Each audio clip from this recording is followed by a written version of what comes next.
You said there's a couple waiting in there already? Yes, sir. All right, 10 o'clock. Here we come. Uh-oh. Are you going to give me a 3, 2, 1?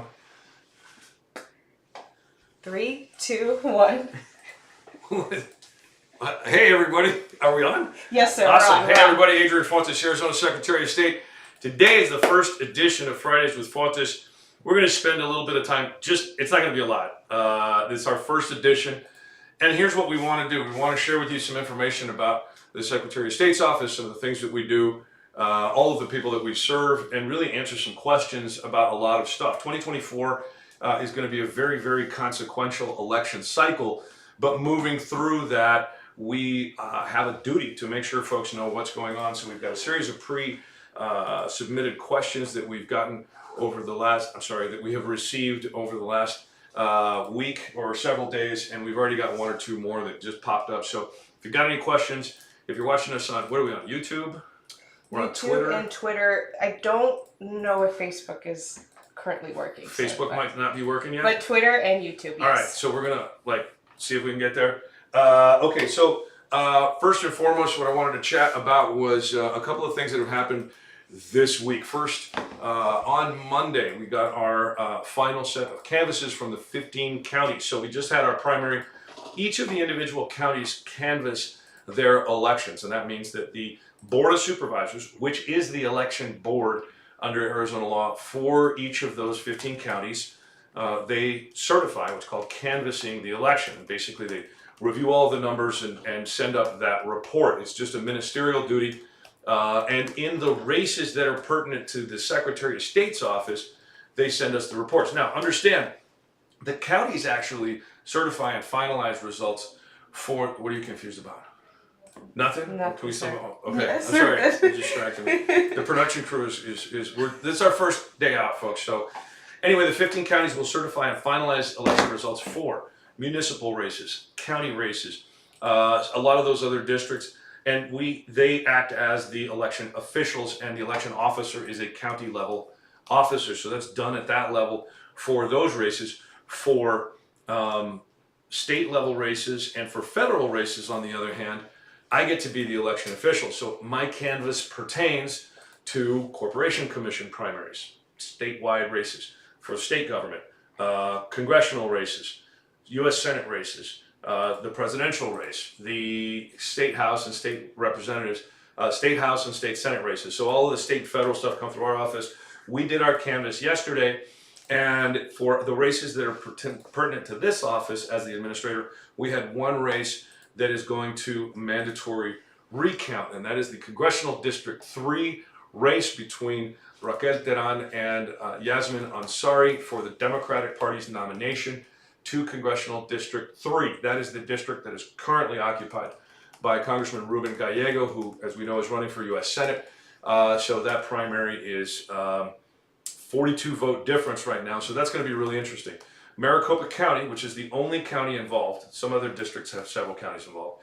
Maricopa County is going through their recount right now, and we expect the final numbers from that early next week. And the way that that'll be announced is the election department will hand a sealed envelope with the results to the state election director. The state election director, Lisa Mera, who works in my office, will take that to the Superior Court judge. The Superior Court judge will then unseal the envelope, and that'll be the results. And so we will see what happens there.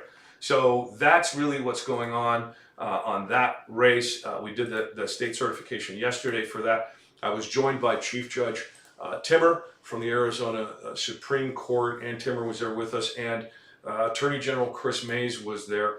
And while in the primaries they don't have an active role, they will have an active role in the canvass, the statewide canvass, in the general election in the fall. So that's a little bit of the election stuff that's happening right now, among all kinds of other things that are going on.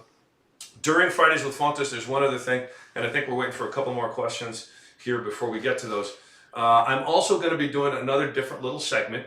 As many people know, and some of you might not know, we house the state library, the state archives, and the public records for the state of Arizona. And so under what we call LAPR, Library Archives and Public Records, It used to be Arizona Lapper. You can imagine why we just changed it just to Lapper. We have the state library, and so because the state librarian and the state archivist are in our office, I want to make a quick book recommendation. And this book is phenomenal. This is Tom Zellner, who is a New York Times best-selling author. He wrote a book published by the University of Arizona Press called Rim to River. If you have not read this book, go to your local public library and check out this book. It's a phenomenal look at the history of Arizona. It's sort of a big and sweeping telling of the story. Really important and really interesting. I think gives a lot of folks context. And I know there's a lot of people in Arizona who are not from Arizona. So really kind of as a nice end of the summer primer on what makes the Grand Canyon State so great. I would suggest Rim to River as a starter, and it is the book that I chose to recommend for this first week out.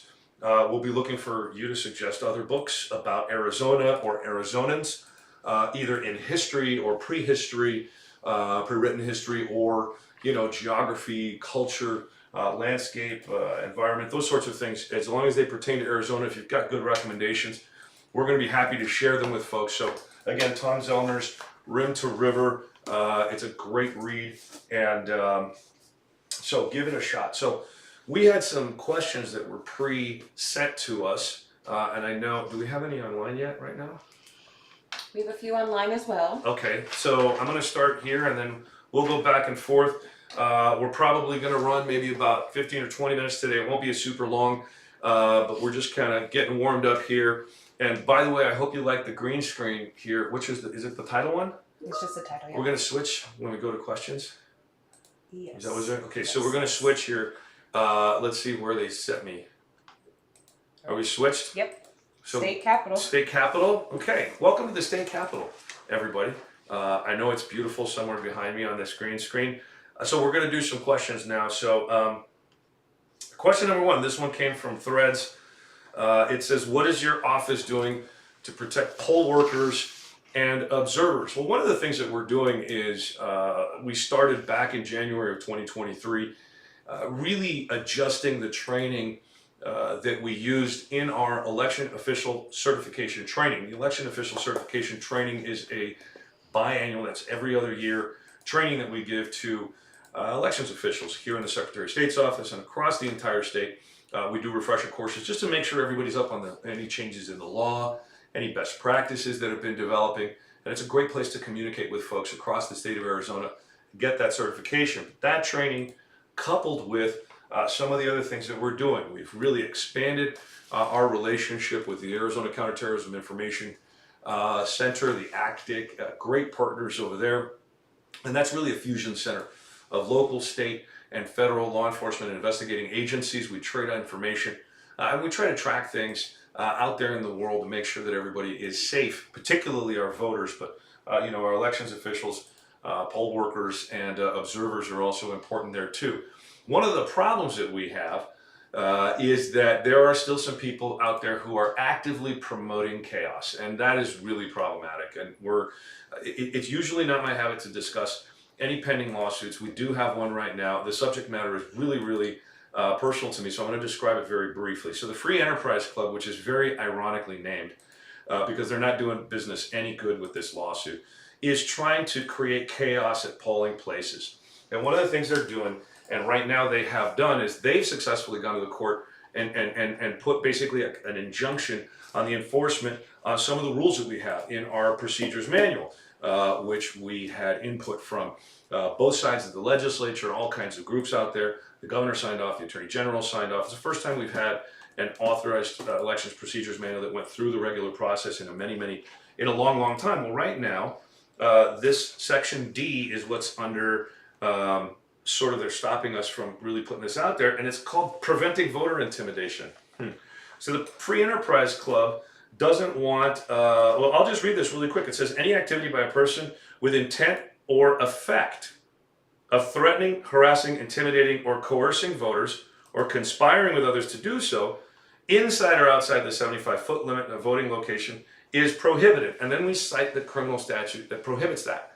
They don't want us to be able to utilize any of the guidelines, the basic guidelines that help people understand what that means. In other words, they don't want us to be able to protect voters. They don't want, the Free Enterprise Club does not want us to be able to protect, what was the question? Poll workers and poll observers. Let me give you an example.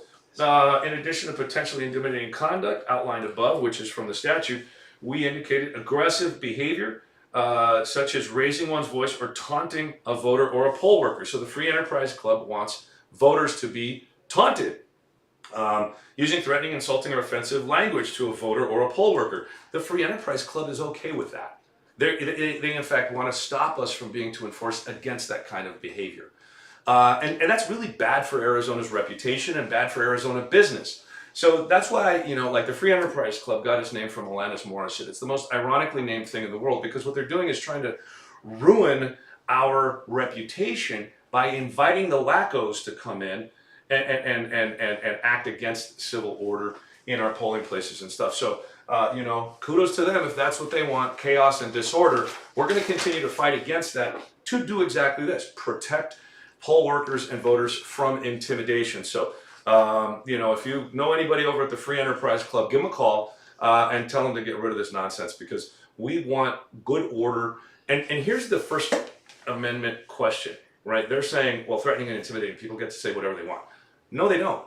Especially not when those citizens have to stand in that line because of government regulations, can only vote if they're in those lines or at those polling places because of government regulations, or are trying to help other people, like voters, from a poll worker perspective. So the government is making these folks be in that space, and the Free Enterprise Club wants wackos to be able to scream and yell at these guys. That's not how it's supposed to work. Okay, we're going to move on real quick because we've got just a few more minutes. I'm getting a high sign back here. They're telling me to shut up, so we're going to run through a couple of quick. What are you laughing at? I know that's what's happening. That's another question too, sir. Okay, we have We an have online questions question. from online. Please talk about who chooses our 11 electors and who chooses them and when and where are their qualifications. So the political parties are going to put the electors forward. What we do is we nominate through the presidential preference election. The partisans in those parties get to vote. They will send the preference forward. Then the electors get selected through a political process. The parties will let us know, and us being the Secretary of State's office, who those electors are going to be. And those electors represent the party to the Electoral College. Now, it is possible, like what we just seen, that something shifts for the party, like, the nominee at the top of the ticket. Those electors are the ones that Arizonans are voting for, because that intermediate space for the presidency, now, this is not an Article 1 congressman or senator. This is not an Article 3 judge. This is an Article 2 president. And for the presidency, we have that Electoral College in the middle. The electors go to the Electoral College. They cast the official vote for the president. So in a presidential election, voters are voting for electors that represent that candidate and that candidate's party. They're not representing you're not voting for the candidate specifically. So that's just the way the process works on the inside. And everything is good to go right now. We've got the electors, I think, identified already from both of the parties. Those will end up being processed. Their names will appear on the ballot along with the candidate that they represent, if there's a party. 2 more minutes. We got another one online yet? Let's go ahead. When is the last day to register to vote for the general election? Last day to register to vote for the general election is always 29 days before the election. This year, that is October 7th. So the 7th day of October, which is 2 days before the ballots go out. You've got to be registered by 11:59 p.m. on October the 7th if you want to vote. Now, remember, the primary that we just went through is a partisan primary. Republicans vote for Republicans, Democrats vote for Democrats, Libertarians for Libertarians, et cetera, et cetera. The general election, everybody votes for whoever you want. So October the 7th is the last day to register. And remember, in Arizona, you have to provide documented proof of citizenship in order to be able to vote. Contact your local registrar, which is your county recorder, to figure out exactly what the regulations are on that. Or you can go to arizona.vote for all of that information. Do we have any other last quick ones? The follow-up on this is, do we need to check our registration, our voter registration? I mean, you can if you want. That's the responsible thing to do. There's a bunch of different websites. Maricopa has BeBallotReady.vote, but Arizona.vote will be able to send you to the right space.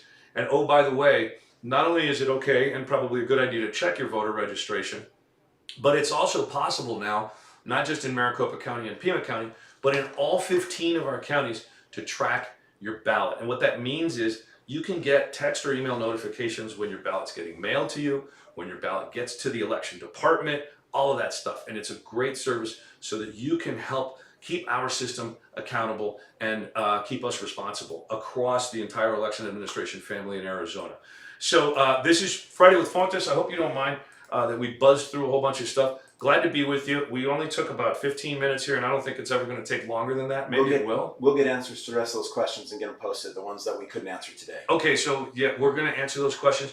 Please send us more questions if you want. Also, book recommendations on Arizona. Love to make sure folks are informed of that. And we're also going to talk about the Talking Book Library next week on Friday. From the State Capitol Executive Tower, I'm Adrian Fontes, Arizona Secretary of State. This is Fridays with Fontes. Say bye, crew. Bye. Bye. Bye, everybody.